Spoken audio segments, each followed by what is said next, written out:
Pirated SPG. Striktong patnubay at gabay ng magulang ang kailangan. Maaaring may masiselang tema, lengguwahe, karahasan, sexual, horror o droga na hindi angkop sa mga bata.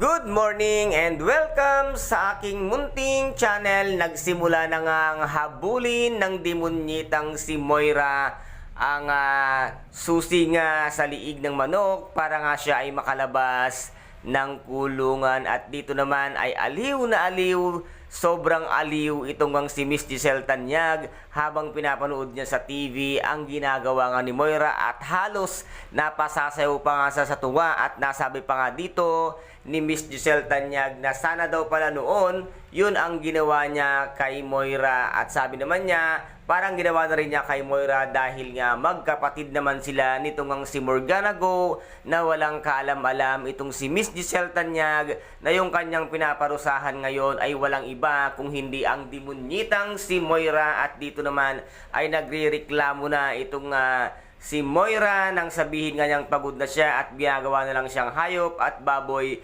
Pero sabi ni Miss Giselle Tanyag ay deserve mo yun, at kung kailangan niyang makaligtas ay kinakailangan niyang mahuli ang manok at makuha nga ang susi para nga siya ay makalabas. At dito naman ay nagtatawanan na itong mga marites ng Apex, lalo na nga si Nurse Ivan, nang makita nga niya ang pa-live show sa farm ni Morgana Go. Natawa siya ng tawa at sinabi nga niyang bagay na bagay daw niya ang kanyang costume na maging isang pig. Kaya ngayon ay talaga namang kahit sino ay matatawa at maaaliw sa bagong itsura nitong ang demonyitang si Moira, na bagay niya nga talaga.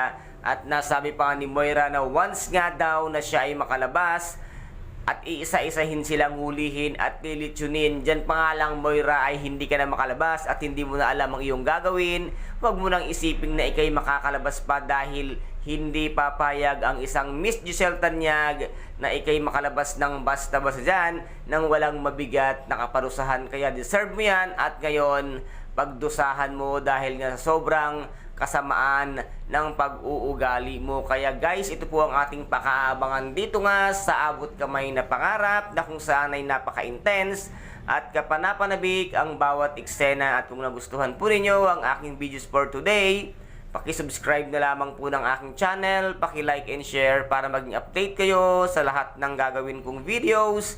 Maraming salamat po. Ingat, God bless, and bye-bye!